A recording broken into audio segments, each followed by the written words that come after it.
Նրանք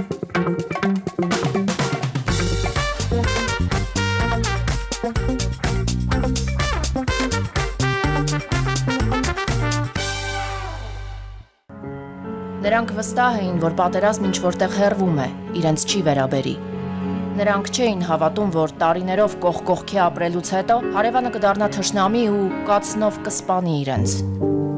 Ոչինչ չի փոխվել։ Նրանք գնացին կռիվ ու չվերադարձան, ողջերի վրա թողնելով ապրելու ծանր բեռը։ Պատերազմը խլեց որդիների ու ամուսինների կյանքը, երեխաների հուշերում թողնելով լուսանկարից իրենց նայող սիրելի ու անծանոթ մարդկանց։ Նրանք կռանում ու փոքրանում էին, երբ լքում էին իրենց տունը։ Ոմանք չհաշտվելով կատարվածի հետ խենթացան, ոմանք ապրեցին։ 31 պատմվածք Արցախյան առաջին պատերազմի Բերդ քաղաքի մարդկանց զրկանքների, առօրյայի, ցավերի, մեծ հույսի ու ապրելու մասին։ Գիրք պատերազմից փրկվածների ու արհավիրքի զոհը դարձածների մասին։ Նարինե Աբգարյան, «Ապրել», պատմվածքների ժողովածու։ Գրքի գլխավոր գործընկեր Argo Realty ընկերություն։ Բարի առավոտ, մենք վերադարձանք եւ այսօր Նյումեգը ներկայացնում է Նարինե Աբգարյանի պատմվածքների նոր ժողովածուն, գիրքը կոչվում է Ապրել։ Գրքում պատերազմի եւ խաղաղության, մահվան ու կյանքի մասին 31 պատմվածքներ են Արցախյան առաջին պատերազմի, Տավուշի Բերդ քաղաքի եւ նրա բնակիչների մասին։ Գրքի շնորհանդեսը տեղի կունենա վաղը, Աբովյան 7 հասցեում գտնվող Զանգակ գրատանը երեկոյան 7-ին, անպայման մասնակցեք, զրուցեք հեղինակի հետ, լսեք նրան, գնեք գիրքը հենց հեղինակի ստորագրությամբ, բայց իհարկե մինչև շնորհանդեսը Նարինեն համաձայնել է նաև լինել մեր տաղավարում, նա այստեղ է, պատմելու է գրքի մասին։ Դե ինձ սիրով ներկայացնենք մեր հյուրին, մեր հյուրն է գրող Նարինե Աբգարյանը։ Բարի առավոտ։ Բարի լույս, շնորհակալություն հյուրընկալվելու համար։ Շնորհակալություն, մեծ հաճույքով հյուրընկալվել եմ ձեզ, որովհետև ամեն նկարահանումը մեծ հաճույք է եւ զրուցել ձեզ հետ մեծ երջանկություն է։ Մենք այսօր որ գիտենք դուք եք հյուրը, մենք թիմով այսպես գոնե արձանագրում էինք այդ փաստը եւ ուրախությամբ էինք նշում։ Սպասում էինք, խոսում նաեւ ձեր գրքերից, բոլորս ձեր իհարկե ֆանատներն ենք, երկրպագուներն ենք ձեր ստեղծագործությունների, այս անգամ եւս Տավուշ, Բերդ քաղաք, հերոսները իհարկե էլի կոլորիտային են եւ անդրադարձել եք շատ հետաքրքիր մի թեմայի։ Մի փոքր կարող եք ներկայացնել թեմայի ընտրությունը, պատմվածքների ժողովածու է։ Իրականում պատմվածքների ժողովածուի ու վիպակի մեջ երևի կարելի է բնութագրել այս գիրքը, որովհետև ամեն պատմվածքի մեջ նշված է հաջորդ պատմվածքի հերոսը, սենց շղթայաձև։ Ես շատ էի ուզում այդ բոլոր հերոսների ճակատագրերը կապել իրար, որովհետև պատերազմը իսկապես տենց բան է։ Եթե երջանկությունը դու կարող ես միայնակ վերապրել վշտի մեջ, դու մաքսիմալ ուզում ես շրջափակված լինես մարդկանցով ու ես շատ էի ուզում, որպեսզի այդ միտքը գրքի մեջ հնչի։ Իրականում իհարկե գլխավոր հերոսը ինչպես իմ մյուս գրքերի մեջ Բերդն է, բայց այս գիրքը ունի մի յուրահատկություն, ամեն տեղ ներկայացնում են, որ սա Արցախի մասին է, սա Արցախի քաղաք է Բերդը եւ ճիշտն ասած ես չեմ ճշտում, չեմ ասում, որ Բերդը Հայաստանի տերիտորիայում է, մի ամիս առաջ անգլերեն է թարգմանվել, Ամերիկայում է դուրս եկել այս գիրքը, ինձ թվում է ինչքան ավելի շատ ասեն Արցախ, ինքան ավելի լավ, թող ասեն Արցախում է Բերդը, այդ պրոբլեմ չի, պարզապես ինչքան շատ հնչի այդ անվանումը, ինչքան շատ խոսեն այդ մասին, ավելի լավ կլինի։ Այնպես որ ուրիշ երկրներում բոլորը համոզված են, որ Բերդը Արցախում է։ Հերոսները ունեն նախատիպեր։ Հերոսների, իրական, հերոսների մի մասը բնականաբար ունեն նախատիպեր, մյուս մասը սենց հենց դու քո գլխից ես վերցնում, որովհետև յուրաքանչյուր պատմություն պատմելու համար պատմությունը կարճ է, մի 3 նախադասությունով կարող ես պատմել, իսկ որպեսզի դրանից գոնե պատմվածք ստանաս, ուզես, չուզես, պետք է կողքից հերոսներ մտածես, որպեսզի ինչ-որ սյուժետային, որպեսզի ոչ թե դոկումենտալ հնչի, այլ որպես գրականություն հնչի իսկապես, ինչ-որ պատմություններ ինքս ես իմ մեջ վերապրել եմ, շատ ցավացրել են ինձ, որովհետև առաջին պատերազմից հետո Բերդը ոչ միայն մի ավերված քաղաք էր, դա մի քաղաք էր, որտեղ լի էին երիտասարդ խելագարված մարդիկ։ Այդ ահա որ բան է, երբ որ ամբողջ պատերազմի ընթացքում ջահելությունը պահում է իրան, իսկ պատերազմը որ վերջանում է, ոնց որ այդ շիզոֆրենիկ որ խլագարված մոմենտ է գալիս, որովհետև շատ դժվար է վերապրել այդ ամենը, շատ դժվար է դրանով ապրել։ Ու իմ միտքը դրա մեջ էր ոչ թե պատերազմի մասին գրել, այլ գրել այլ մարդկանց մասին, որոնք մահվան միջով են անցել, դավաճանության միջով են անցել, խոշտանգումների միջով են անցել ու փորձում են շարունակել ապրել։ Ինչպես մենք 2020 թվականի պատերազմից հետո, ինչպես արցախցիները հիմա 2023 թվականի սեպտեմբերից հետո։ Դա մի շատ երկար ողբերգություն է, որը ապրում է մեր ազգը, եւ երևի եթե մենք հնարավորություն անեինք, զում անեինք, վերևից նայենք 100-ամյակի գոնե կտրվածքով, մենք կտեսնեինք, որ սա ոչ միայն դառնությունների փորձությունների ժամանակ է, այլ նաև կայանալու ճիշտ ինչ որ վերաիմաստավորվելու, հասկանալու, թե մենք ով ենք, ուր ենք գնում, ինչ ենք ուզում եւ ինչ պիտի անենք։ Սա մենք շատ կարեւոր էտապ ենք ապրում, բայց հիմա ստեղ այս ժամանակաշրջանում դա շատ ցավոտ է, շատ ծանր է, ու մենք այդ փորձությունը որքան կարողանում ենք անցնում ենք։ Եվ այս գիրքն է նման մարդկանց մասին։ Այ մենք եկանք հերոսներին։ Հերոսները իսկապես շատ խարիզմատիկ են, շատ տպավորիչ են, ֆիլմի սյուժե է հիշեցնում, եւ այդ հերոսները իրականում բոլորին մի գիծ է կապում՝ անդադար ապրելը։ Ապրել ամեն գնով, ապրել ինչքան հնարավոր է եւ ոնց եք կարողանում այդ դժվարությունների մեջ այդ հույսը արթնացնել ձեր պատմվածքներում, հետո մեր մեջ։ Ինձ թվում է, որ դա շատ բնական բան է, մեկ, երկուս, դե ես ասել եմ, որ Բերդի ժողովուրդը շատ հաստակող են, հաստակողելը, հա որ մեզ ասում են Բերդի էշ, հա, ու եթե օրինակ ես չգիտեմ ով ավելի հաստակող, Բերդին թե Արցախցին, հաստ կողերով իրար քսվելով գնում են առաջ։ Թող այդ մրցակցության մեջ երկուսն էլ հաստատ են։ Եվ ինձ թվում է այդ ապրելու տենչը, այդ հաստակողությունից էլ է, ոնց որ օրինակ ինձ հետ էլ է, տենց դեպք եղել, մի անգամ մեջքս ուժեղ ցավում էր, այդ ցավից ես ուշագնաց եմ եղել ու ընկել։ Ու առաջին բանը, որ ես արի, իմ վրա ջղայնացա, որ ընկա, ուշագնաց եղանքա, իմ վրա ջղայնացա, ասեցի, «Ինչպես ես, լա մի վեկած»։ Ու մի անգամից վեր կացա ես։ Այսինքն ինձ թվում է այդ ապրելու տենչը, գոյատևելու տենչը մեր ազգի յուրահատկությունն է։ Այն որ ասում ամեն ազգ աշխարհին կարա մի բան սովորացնի, չէ՞։ Ինձ թվում է մեր է դա։ Գոյատևելու, փորձանքների մեջով անցնելու, էլի նորից այն ծաղիկի պես, որ ասֆալտի մեջով դուրս է գալի, ասում ես, այ մարդ, քիչ ածլել ես, հետն էլ ծաղկել ես, ոնց ես էլի, ինձ թվում է մենք այդ ծաղիկն ենք, ու երևի այդ մեր, այն որ ասում ամեն ազգ ունի իր предназначение ոնց էլ հայր։ Իր մեսիջը, ահա, մեսիջը, չէ՞։ Այն մեր մեսիջն է դա, սովորացնել լուպոյ պայմաններում, յուրաքանչյուր պայմանում այդ ճիշտ ճանապարհը գտնել, որ շարունակել ապրել։ Էտա։ Դա մենք տեսեք ամեն անգամ ապրելու այսպես դասեր ենք ստանում, տարբեր կերպ եւ այլն, ի վերջո սա փորձությունների մի շղթա է, իսկ վերջը դուք տեսնում եք որպես գրող հետպատերազմյան գրականությունը հաշվի առնելով եւ այլն։ Ի վերջո մարդիկ նաեւ հյուծվել գիտեն, բայց ոչ խոսքը մեր մասին չէ։ Դե մենք էլ ենք հյուծվել, դա երևում է նույնիսկ այն իրավիճակից, որում հիմա գտնվում է Հայաստանը, որովհետև մի շարք օրինակ անարդարություններ են տեղի ունենում, բայց ժողովուրդը հələ դեռ պատրաստ չի նորից դուրս գալ ու հերթական անգամ իր ձայնը բարձրացնելու։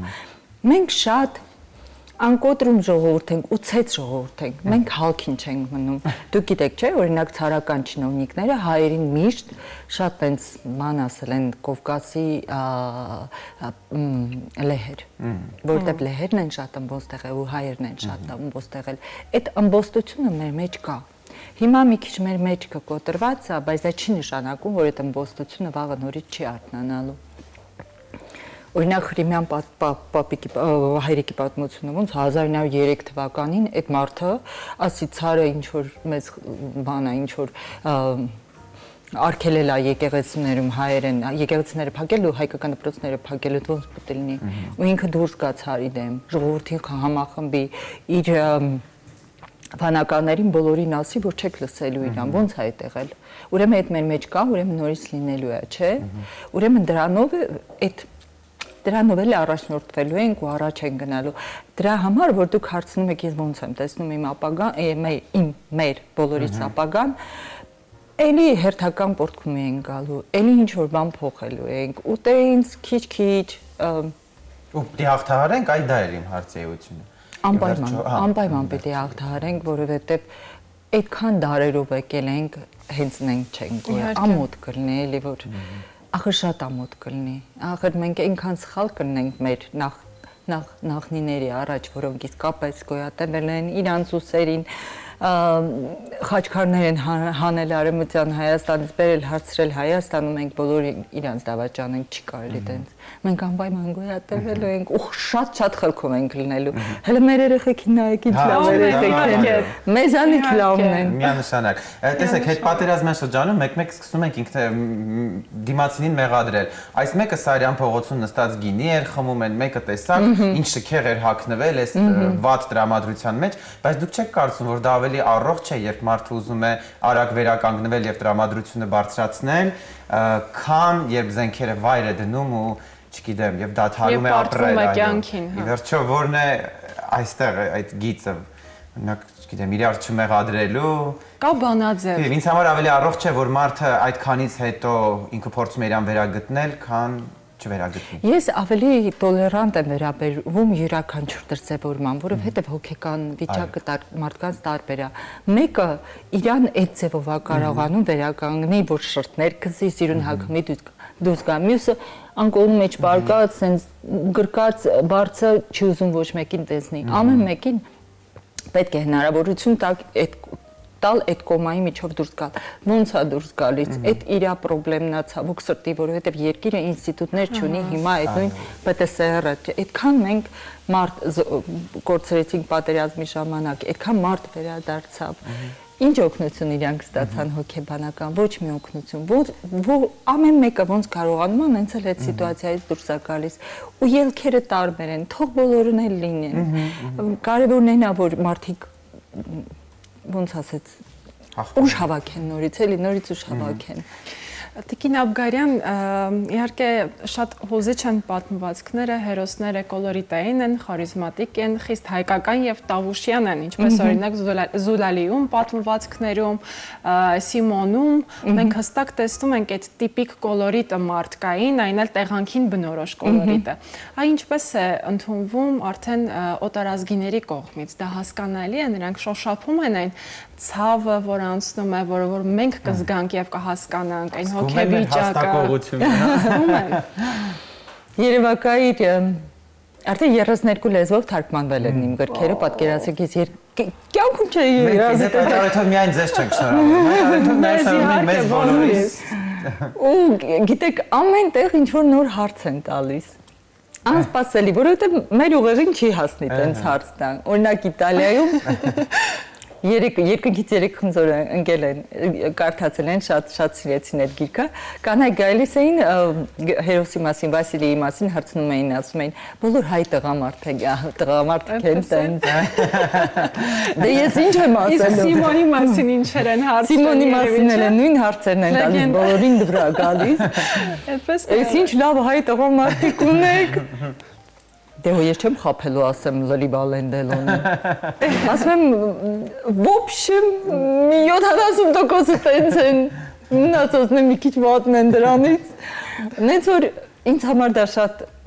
մեծ երջանկություն է, որովհետև Հայաստանի անունից sense-նից Հայաստանի անունից եմ խոսում, Բերթի անունից եմ խոսում, մեր ադատներից եմ խոսում, մեծ երջանկությամբ լսում են, շնորհակալություն են հայտնում, ծիծաղում են, որովհետև մեր ադատներն են ախր շատ համով, շատ անուշ։ Տենց էլի, չգիտեմ, ես երևի Դանելիայի պես մեր կյանքի մի մինոյի ձևով եմ ներկայացնում, մի ուրիշ գրող, մի ուրիշ ձևով։ Ձայները պետք է տարբեր լինեն։ Տեսեք, մեր օրերում շատ ընդունված է հոգեբանի ինստիտուտը։ Օրինակ, գիտեք, Եվրոպայում կամ մյուս տեղերում, որ մի քիչ խնդրեմ են ու արագ գնում են հոգեբանի մոտ։ Մենք այդ կուլտուրան չունենք, թե վերջին տարիներին մի փոքր սայլը տեղից շարժվել է։ Բա ո՞նց ենք մենք հաղթահարում։ Մենք կարծես մեկ-մեկ ինքներս մեր հոգեբանը լինենք, ես ձեզ օգնեմ, դուք ինձ օգնեք, չգիտեմ։ Ո՞նց ենք մենք դա անում, ինչ բնավորության տեր մարդիկ ենք։ չենք էլ գնում բժշկվելու այդ իմաստով։ Ահա որ բնավորության տեր մարդիկ ենք, լավ ու վատ իմաստով։ Ես էլ օրինակ ոչ մի անգամ հոգեբանի մոտ չեմ եղել ու իմ մոտ գիտեք ոնց է, ես իհարկե դա սխալ է, դա նորմալությունն է, որ տենց բան ասես, բայց ինձ թվում է, որ ինչ որ մեկը որ իմ ուղեղի մեջ փորձում է փորփրվի, չէ, այդ արդեն ինձ համար դիսկոմֆորտ սիտուացիա է։ Ոնց որ իմ անձնական այդ ատմոսֆերան տարածքը ուզի մտնի, ես չեմ ուզում որ ինքը մտնի։ Մենք շատ ինդիվիդուալիստ ազգ ենք։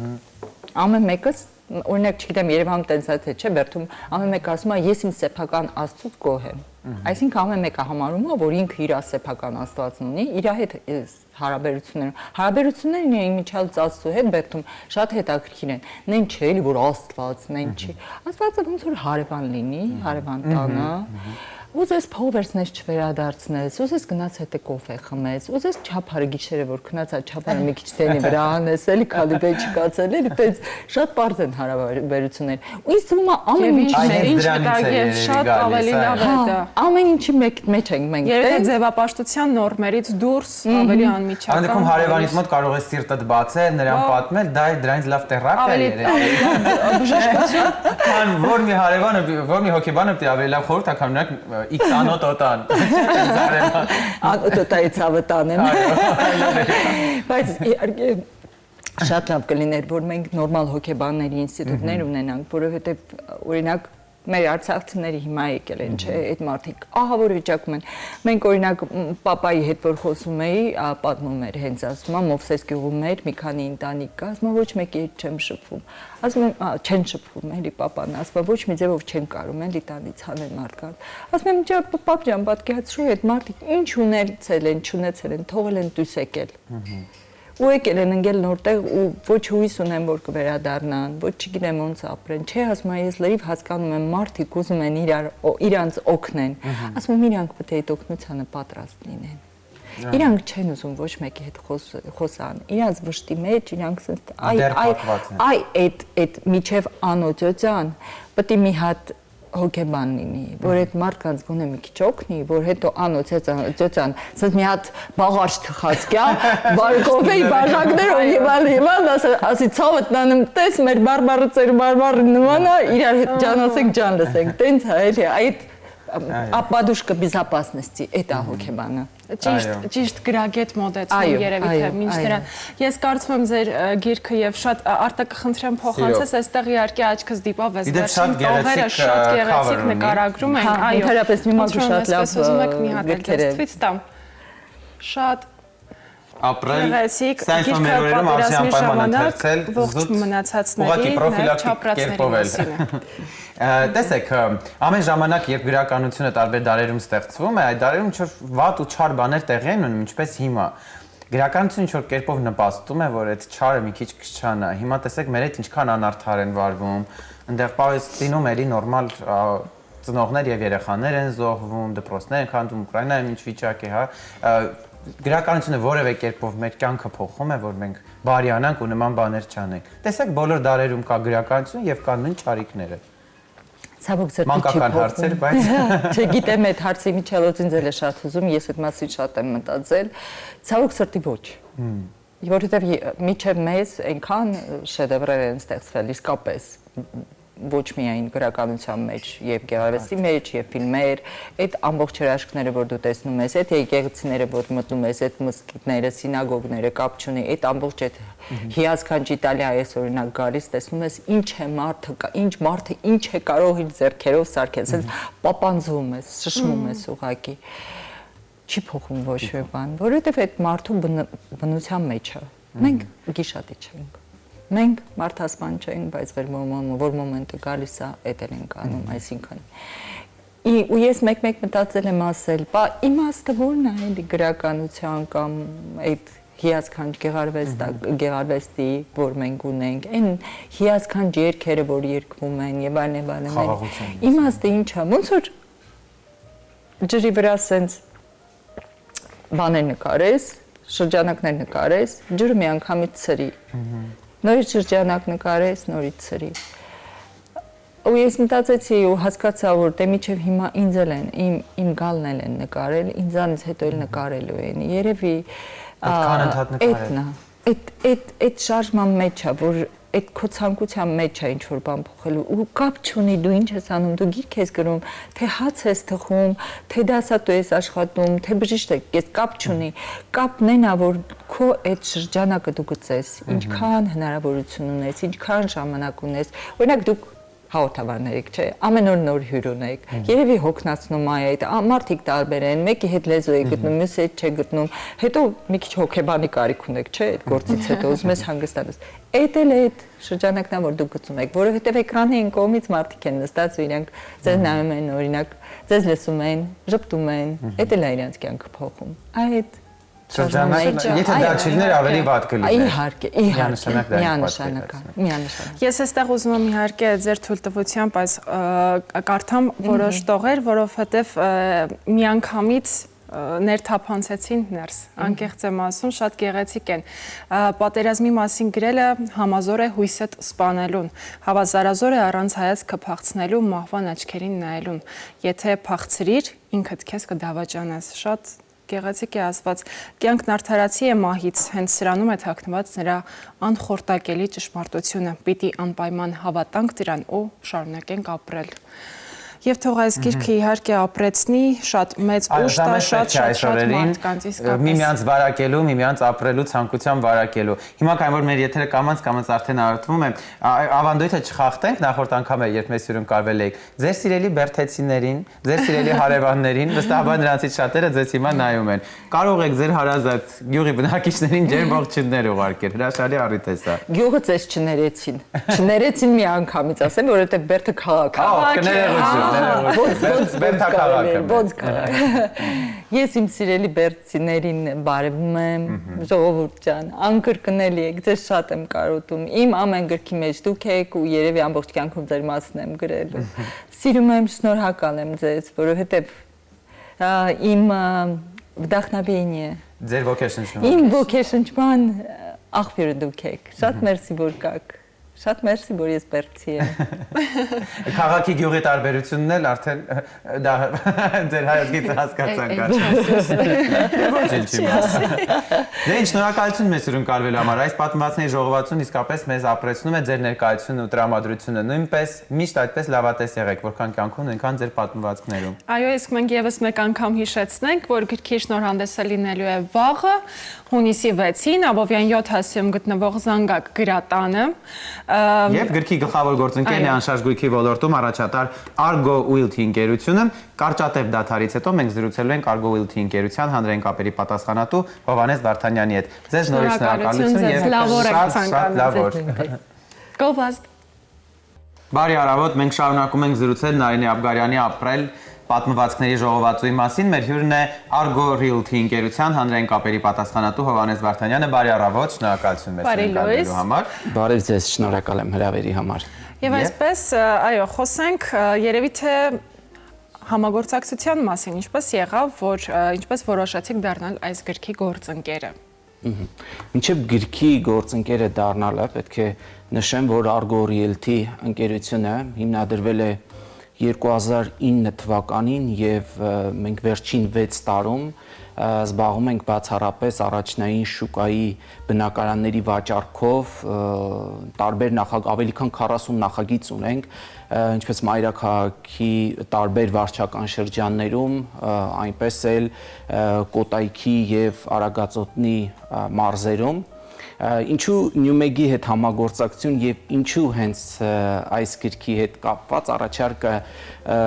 մեր ընկերության իմ կողմից է արվել, քանի որ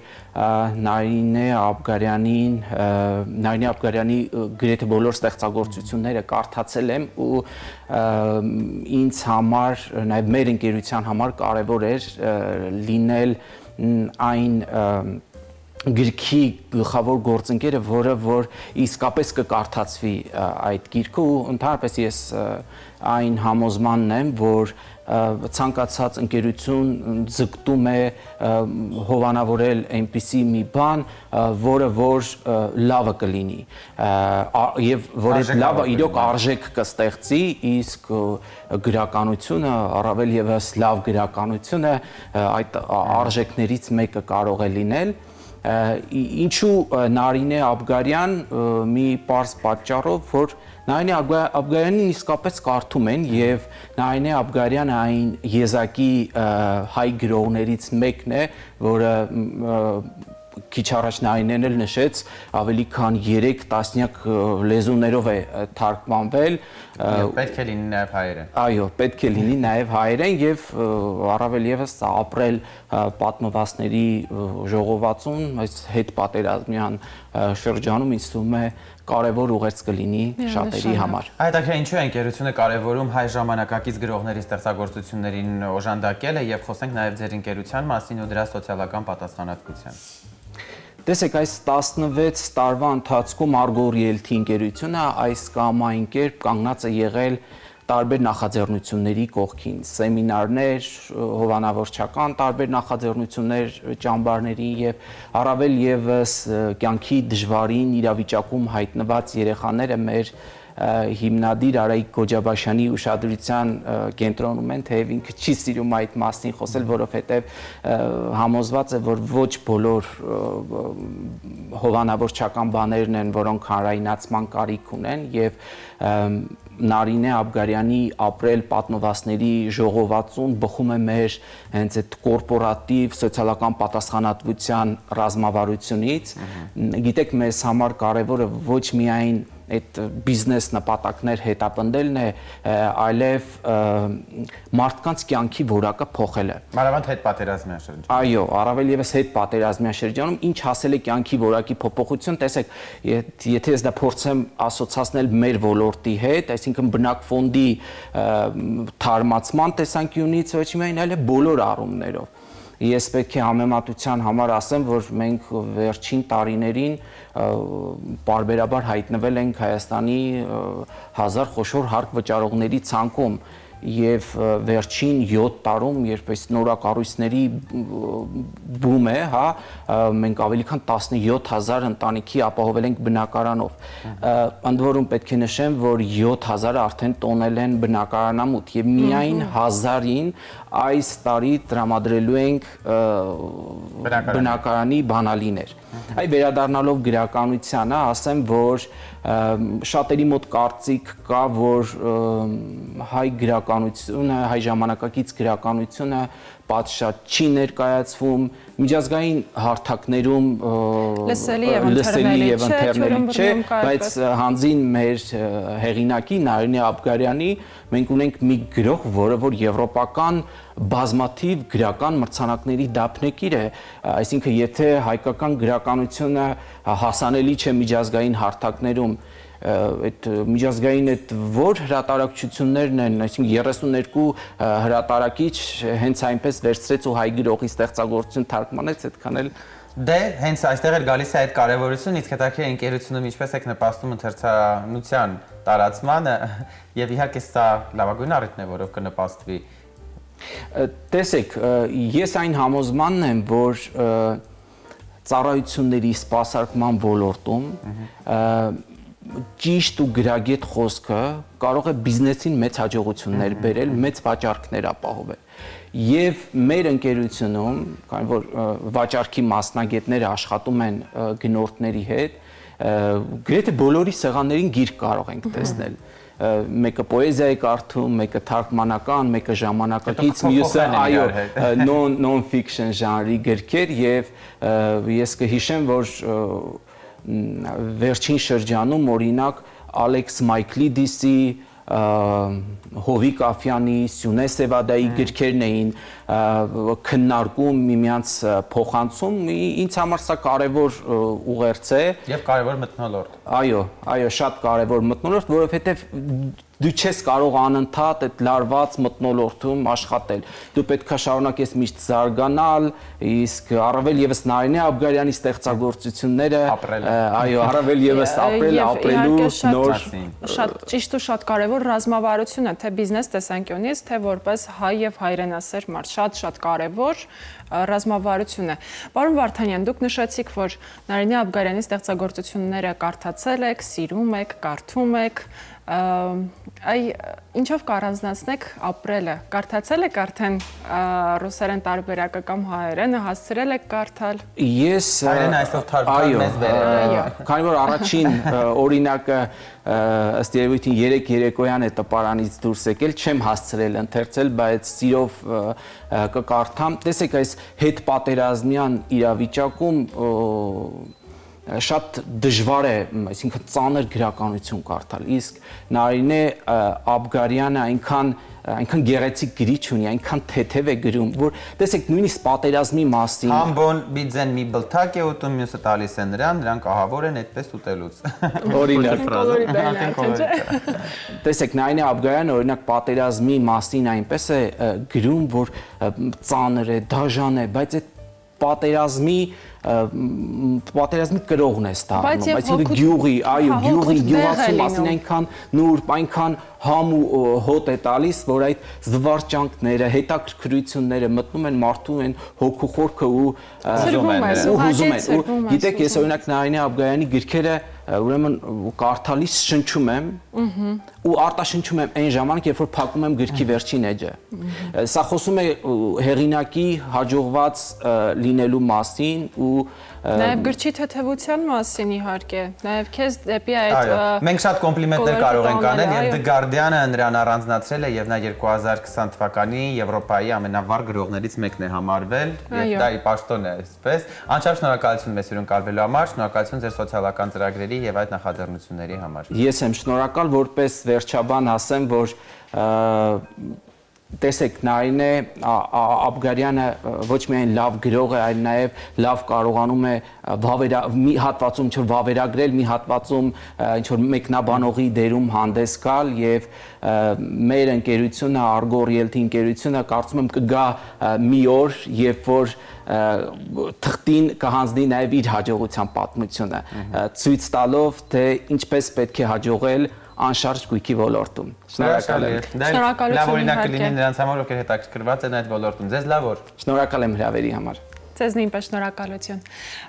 Մենք զրուցում էինք Argo Realty ընկերության հանրային կապերի պատասխանատու Հովհաննես Վարդանյանի հետ, անշարժ գույքի ոլորտում առաջատար Argo Realty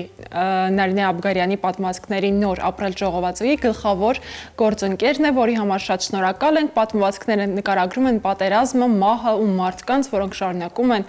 սիրել իրենց երկիրը, տունը ու ապրել։ Գրքի շնորհանդեսը տեղի է ունենալու վաղը Աբովյան 7 հասցեում գտնվող Զանգագրատանը երեկոյան 7-ին։ Շնորհանդեսին մասնակցելու է եւ իր գրքի մակագրելու է հեղինակ, այնպես որ հայ ժամանակակից ամենահայտնի գրողներից մեկը Նարինե Աբգարյանը։ Գիրքը զեղչով կարող եք գնել շնորհանդեսի ժամանակ կամ պատվիրել Newmeg AM կայքից։ Դե ինչ հարգելի հեռուստադիտողներ, հետաքրքիր ու սպասված գրքի հեռուստաշնորհանդեսից հետո շարունակում ենք այսօրվա մեր հագեցած եթերը։ Հաջորդիվ զրուցելու ենք նաև Փարիզում կայացած նորաձևության ցուցադրության մասին, որի եզրափակիչ ցուցադրությունը վստահված էր Աննա Հարությունյանին։ Իհարկե կարճատև դադարից հետո կվերադառնանք մեր ընթացքին, հետաքրքիր է լինելու շատ։ Գովազդ։